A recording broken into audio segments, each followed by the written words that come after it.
El próximo año ya serán 16 años, esperemos que estemos todos aquí nuevamente. Y ahora los invito a que pongamos sobre la mesa algunos de los principales retos en materia de desarrollo de la mano de la periodista Marisa Rodríguez, que será quien dirigirá este panel, además con expertos de altísimo nivel. Y Marisa es corresponsal, presentadora, pero créame que este escenario será más emotivo e inspirador. Estoy segura. Gracias, Mimi.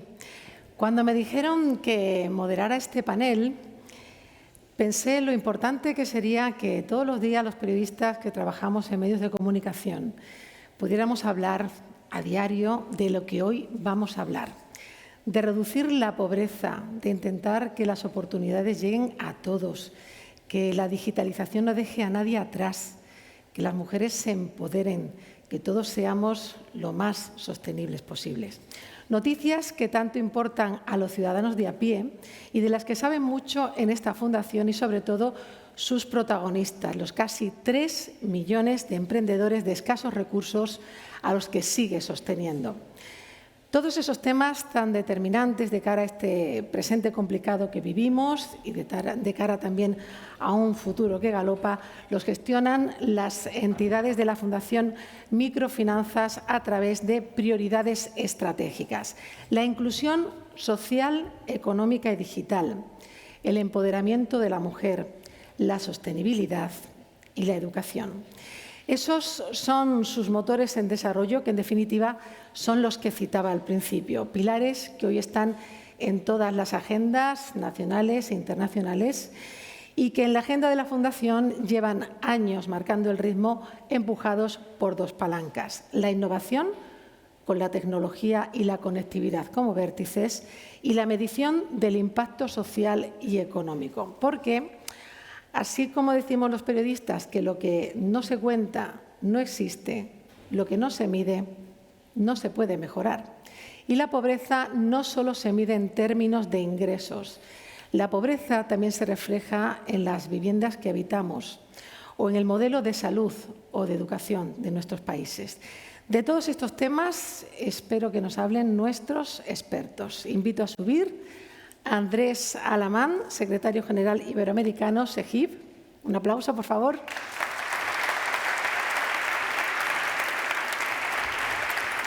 Michelle Mouchet, asesora senior de Políticas Públicas, Iniciativa de Pobreza y Desarrollo Humano de la Universidad de Oxford, recientemente, además, nombrada por el secretario general de la ONU, nueva directora del Programa de las Naciones Unidas para el Desarrollo en Latinoamérica y el Caribe. Bienvenida. Sophie Sirten, directora general del Grupo Consultivo para Ayudar a los Pobres, un think tank independiente dedicado a la inclusión financiera y asociado al Banco Mundial. Y Javier Flores, director general de la Fundación Microfinanzas BBVA. Yo creo que nos tenemos que correr un asiento hacia acá. ¿Vienes aquí? Sí, gracias. Bueno, vamos a empezar, si os parece, con una primera pregunta que les lanzo y os pido brevedad en la medida de lo posible. En vuestra opinión, en los últimos 15 años, ¿cuál ha sido el paso más significativo para el desarrollo sostenible? Señora Alamán. Bueno, antes que nada, saludar a Su Majestad, a las autoridades del banco, de esta fundación, tan pionera y tan visionaria, ¿no? Y a quienes compartimos este panel. Yo no tengo duda de que lo más importante que puede haber ocurrido en los últimos 15 años en materia de sostenibilidad, y algo mencionaba la señora vicepresidenta, es la adopción de los ODS como un concepto absolutamente medular. Si miramos los países, a los países les cuesta encontrar programas comunes y muchas veces las distintas diferencias impiden que se logren esos programas comunes. Que el mundo tenga un programa global de desarrollo con metas, con ambiciones, con convocatorias, que haya ni más ni menos modificado el concepto de crecimiento y el concepto de desarrollo, es realmente un avance civilizatorio. Para mí, el que existan estos ODS que los países los hagan carne, que los gobiernos los hagan propios, que las empresas las incorporen, que las organizaciones de la sociedad civil se transformen en activistas de estos objetivos, es sin duda para mí el cambio más importante de estos años. Michelle. Gracias, Su Majestad, señora Vicepresidenta Primera, autoridades del Banco y este panel extraordinario del cual me siento muy afortunada de formar parte. Yo no puedo más que coincidir con el Secretario General Iberoamericano y la señora Vicepresidenta y me permitiré elaborar un poco sobre lo que han dicho. Yo creo que el avance más importante en los 15 años pasados ha sido el reconocer que el desarrollo, si no es sostenible, no es desarrollo. Y esto tiene diversas implicaciones. Esto quiere decir que si no podemos continuar entendiendo el desarrollo en función de crecimiento, no basta con crecer si ese crecimiento no es inclusivo, no basta con reducir la pobreza si estamos abordando la pobreza y el bienestar exclusivamente desde una perspectiva de ingreso insuficiente y no la abordamos como un fenómeno multidimensional. Y debo decir que aunque la palabra suene un poco pesada y técnica, no es como la define la Universidad de Oxford y como la define la Fundación, ni como la definen los gobiernos. Es como la definen la población que vive en condiciones de pobreza. Es un fenómeno multidimensional y si nuestras políticas públicas no la abordan de esa manera, seguirán siendo insuficientes. Pero también quiere decir que si el desarrollo, para ser desarrollo, tiene que ser sostenible, no basta con que sea inclusivo y no basta con que abordemos la pobreza desde una perspectiva multidimensional, si no entendemos las limitantes y las barreras que nuestro propio planeta y nuestra naturaleza nos imponen. Entonces, definitivamente, el hecho de que hayamos logrado un consenso global en torno a esta visión sostenible del desarrollo y que hayamos acordado que para lograrlo no basta con el esfuerzo de los gobiernos, que se requiere la colaboración activa de todos los sectores de la sociedad y creo que la Fundación es un ejemplo claro de cómo desde el sector privado, desde las ONGs y trabajando con las personas, no solo para las personas, pero de la mano de las personas, podemos avanzar de manera decidida hacia ese desarrollo sostenible. Sofía. Pues, Su Majestad, autoridades profesionales del Banco, primero quisiera agradecerles por haberme invitado a participar en ese panel y esa discusión muy interesante. Yo voy a coincidir con lo que se ha dicho, pero lo voy a llevar al sector financiero. Para mí, uno de los desarrollos más importantes, más transformador de la última década es precisamente el reconocimiento del papel muy importante que la inclusión financiera puede jugar en construir un mundo más inclusivo y más resiliente.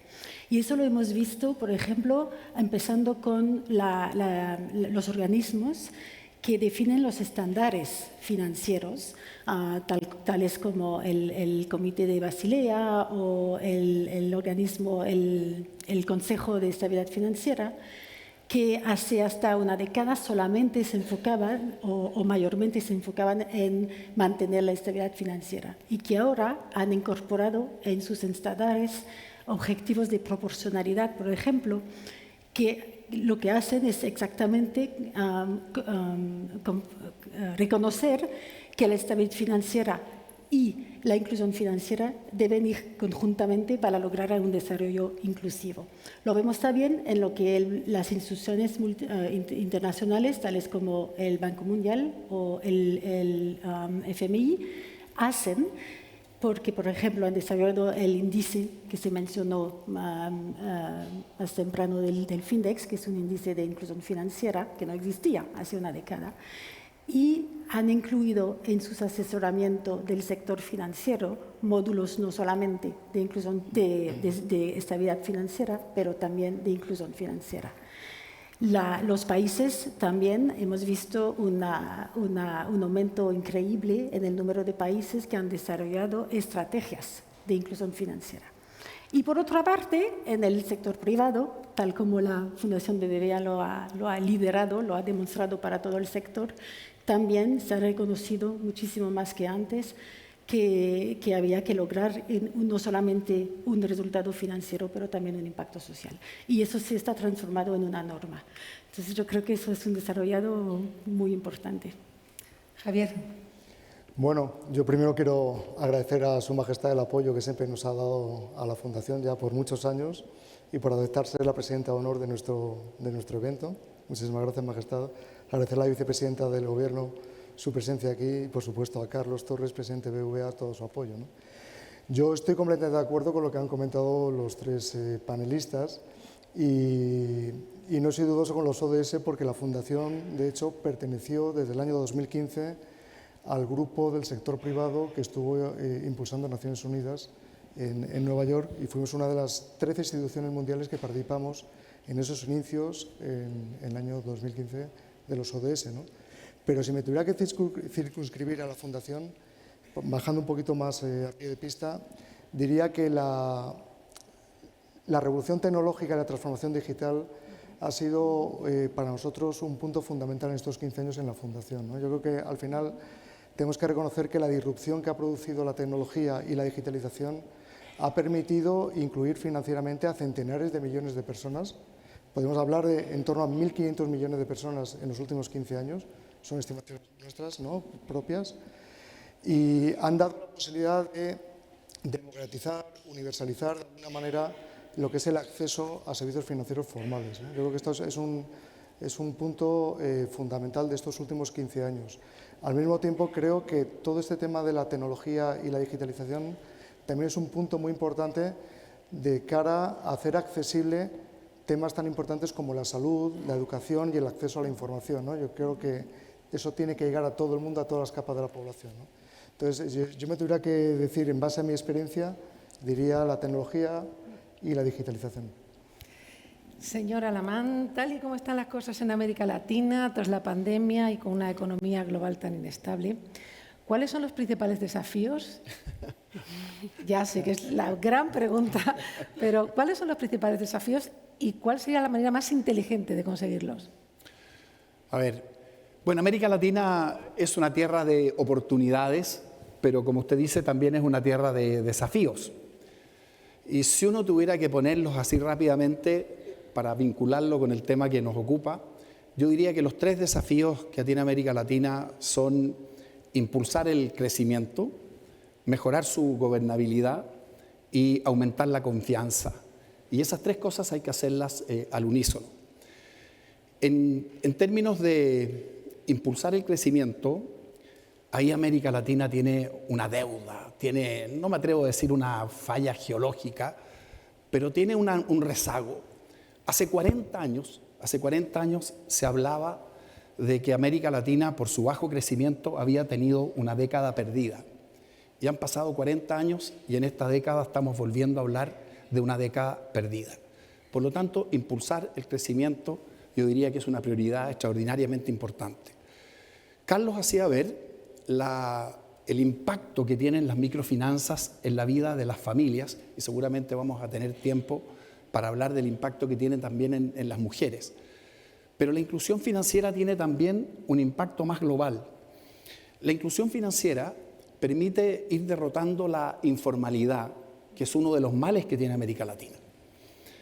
Cuando se mejora la informalidad, se mejora la productividad. Y cuando se mejora la productividad, se aumentan las posibilidades de crecimiento. Y cuando se aumentan las posibilidades de crecimiento, hay más posibilidades de derrotar la pobreza y de hacer amainar la desigualdad. Por eso que yo creo que es tan importante esta iniciativa de la Fundación, porque tiene estos impactos directos en la vida de las familias, pero también tiene un impacto global en términos de esa tarea pendiente que tiene América Latina, que es tener mayor prosperidad, mejor democracia y más capital social. Michelle, háblenos del índice de la pobreza multidimensional. ¿Qué mide? ¿Y cómo afecta a las poblaciones más pobres las carencias en vivienda, en salud o en educación? Perfecto. Yo creo que antes de entrar al índice como tal, voy a construir sobre lo que dijiste al iniciar el panel y lo que Su Majestad mencionó entre sus palabras.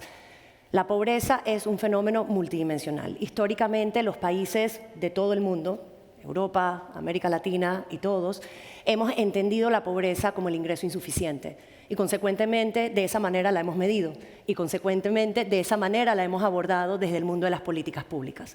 Pero claramente, y como decía en la intervención anterior, no porque Oxford lo determinó así o porque algún académico o especialista lo determinó así, sino porque la población que vive en condiciones de pobreza, en el momento en que se establece una comunicación y se describe qué es lo que hace que una persona viva en condiciones de pobreza, te la define como un fenómeno multidimensional. Y pensemos en cada uno de nosotros y nuestro bienestar. Es que es lo mismo hablar de pobreza o de bienestar, son las dos caras de un mismo fenómeno. Nuestro bienestar, definitivamente, el elemento de ingreso ocupa un lugar importante, pero no es el único. Y pensemos cada uno de nosotros en nuestro bienestar y vamos a pensar en salud.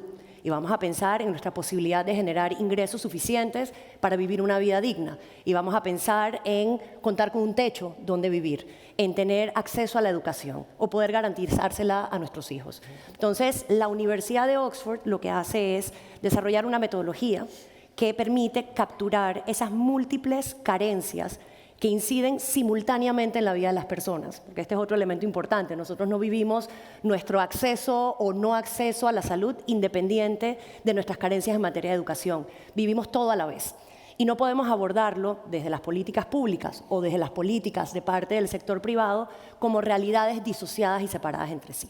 Este índice te permite saber, una vez lo aplicas, no solo quién vive en condiciones de pobreza por la cantidad de carencias que experimenta simultáneamente, sino cómo está compuesta esta pobreza, cómo esta pobreza varía de persona a persona, de región a región, entre hombres y mujeres, entre niños y adultos, y te permite saber qué tan intensa es y cómo esa intensidad varía. Entonces se ha convertido en una herramienta muy poderosa de política pública y no me gusta referirme a él como un índice de medición, sino como una herramienta para toma de decisiones basadas en la evidencia. Y si nos vamos a otro nivel, a nivel personal, considero que es una herramienta que permite canalizar de un modo inteligente el amor al prójimo. Es ese amor al prójimo que todos estamos en capacidad de sentir, pero a veces no encontramos los mecanismos para poder operacionalizarlo de una manera inteligente como la Fundación ha podido hacer. Y para concluir y no extenderme más, este índice, si bien se estima anualmente entre la Universidad de Oxford y el PNUD para comparar cómo están los países a nivel global, ha sido adoptado por países, ya cerca de 100 países de alrededor del mundo, como una medida oficial de pobreza complementaria a las mediciones de ingreso. Y esos índices nacionales son únicos para cada país, porque reflejan las prioridades de política pública de cada país. Esta metodología ha podido trasladarse al sector privado y debo reconocer aquí, es el momento propicio para hacerlo, que si bien se había trasladado al sector privado y hay empresas aplicándola para entender cuáles son las privaciones que afectan a sus colaboradores, la Fundación ha sido la primera en poder llevarla a un nivel más, de poder medir no solo lo que sucede con sus colaboradores, sino con sus clientes, que es una población millonaria a la cual se está pudiendo impactar en base a la evidencia, complementando las soluciones monetarias. Importante, sin duda. Sofía, según el último informe de Global Findex, la inclusión financiera ha aumentado durante la pandemia. Pero, aunque esto es positivo, también hay datos que indican que la pobreza aumenta y en los próximos años seguirá aumentando. ¿Cómo podemos explicar esta paradoja? Pues tienes razón, primero que por primera vez después de 3 décadas de progreso, la pobreza aumentó como consecuencia de la pandemia. El Banco Mundial estima que casi 100 millones de personas han cruzado el umbral de pobreza extrema a causa de la pandemia. Y desde luego lo que está pasando ahora con la crisis de alimentación, de inflación y energética, eso no ayuda. Además, el Banco Mundial estima que el impacto de la crisis climática podría llevar 132 más personas abajo del límite de pobreza extrema.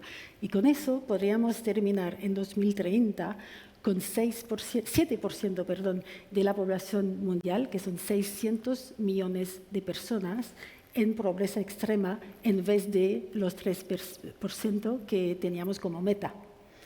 Por otro lado, como Javier lo mencionaste, es verdad que hemos visto antes de la pandemia, pero se aceleró durante la pandemia, una inversión pública en la infraestructura digital en muchos países. Por ejemplo, los stacks de la India, es un modelo muy conocido, que en su lugar ha dado lugar a una inclusión financiera, especialmente digital, muy importante. Y en el mundo, los resultados de Findex que se mencionaron antes muestran que el número de personas que tienen una cuenta financiera hoy ha aumentado del 63% al 71%.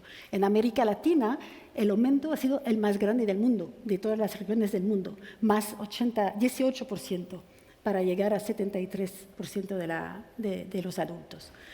Ahora, es importante entender que tener una cuenta bancaria no es el final del camino, que hay muchos retos, básicamente. Primero, quedan 1.4 billones de personas que todavía no tienen ni siquiera una cuenta bancaria. Y esos son los más pobres, la gente que vive en áreas rurales, agriculturales, son muchas mujeres, pero de eso vamos a hablar después, jóvenes, migrantes, etc. Entonces son personas que ya están en una situación precaria mayor y que además no tienen ni siquiera una cuenta bancaria.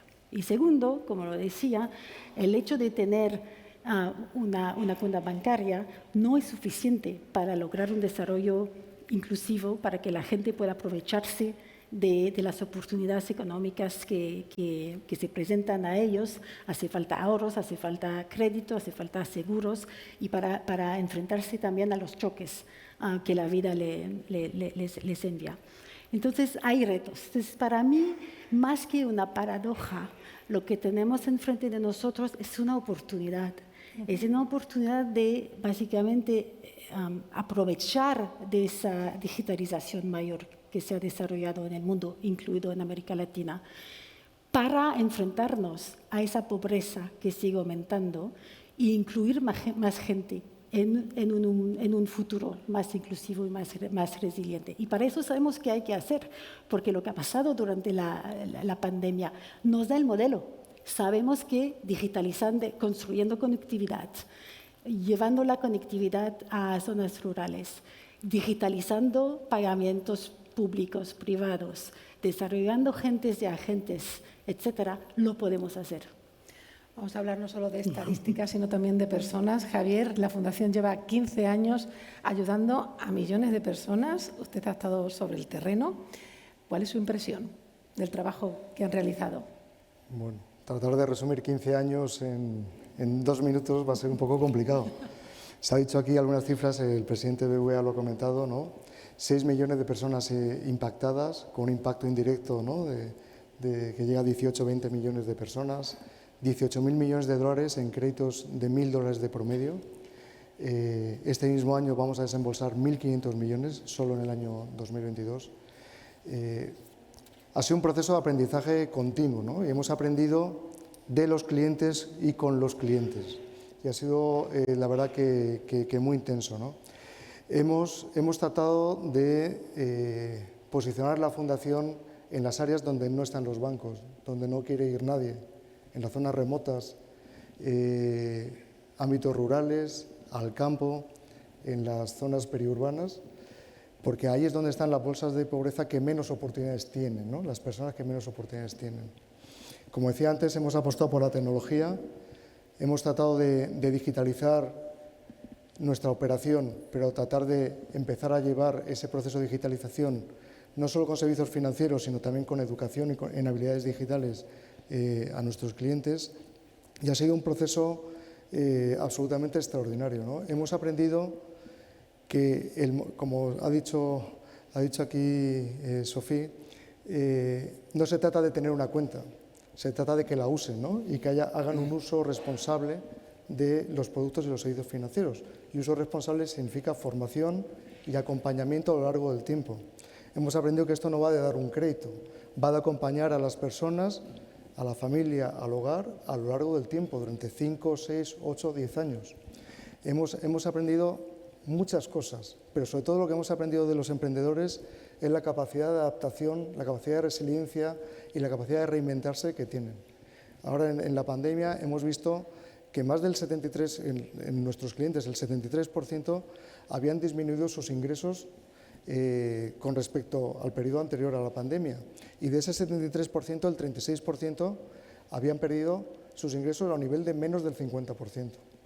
Y un 20% lo perdieron absolutamente todo. Y estas personas han vuelto a reinventarse, han vuelto a salir adelante, ¿no? Como también se ha dicho aquí, lo que no se mide no existe. Nosotros lanzamos en el año 2011 la memoria de impacto social, del informe de desempeño social de la Fundación. Llevamos ya más de 10 años midiendo, tenemos información y datos de nuestros clientes desde hace más de 10 años y empezamos a medir su nivel de vulnerabilidad, cómo se caracterizaban sus negocios, qué capacidad tenían para generar márgenes, para acumular activos, pero nos dimos cuenta que es importante, pero no nos podemos quedar ahí, tenemos que ir a un salto más, ir hacia el tema de la salud financiera, propiciar el que ahorren, el que prevean los imprevistos que van a ocurrir en sus vidas, que desgraciadamente en Latinoamérica son mucho más frecuentes que aquí, ¿no? Desde el punto de vista de inundaciones, sequías, un derrumbe, una enfermedad, pues te quedas con el negocio parado y no puedes salir adelante. Empezamos a buscar también, cuando conocimos a Michelle, empezamos a tener inquietud por conocer cuáles son las privaciones, las carencias que tienen nuestros clientes más allá de la pobreza monetaria, cómo viven, en qué condiciones a nivel de hogar disfrutan desde el punto de vista de salud, desde el punto de vista de lo que es el acceso al agua potable, al tener servicios sanitarios en sus hogares.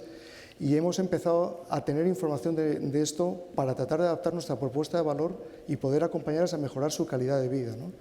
Y por último estamos haciendo análisis de pobreza digital. Estamos viendo cómo son de pobres desde el punto de vista digital nuestros clientes, no solo desde el punto de vista de tener conectividad, sino desde el punto de vista de tener acceso y una vez más el poder costear el uso de un teléfono móvil, ¿no? Y de poder acceder a la red, ¿no? Todo esto ha sido un trabajo espectacular, del que me siento especialmente orgulloso, sobre todo por los equipos, y quiero aprovechar aquí, los equipos que están en América nos están siguiendo en la retransmisión, por las personas que están aquí de América, muchísimas de ellas, con las que hemos aprendido, y me siento la verdad que muy orgulloso, muy privilegiado de haber podido liderar esta etapa de la Fundación en la que este proceso de aprendizaje pues, ha ido madurando y creo que nos sitúa como un referente en el mundo del desarrollo, ¿no? Bueno, pues muchas gracias por todos estos mensajes cargados de conocimiento y de empatía, que con toda seguridad nos ayudarán a escribir un relato mucho más optimista, no solo de América Latina, sino de todo el mundo. Muchas gracias a los cuatro.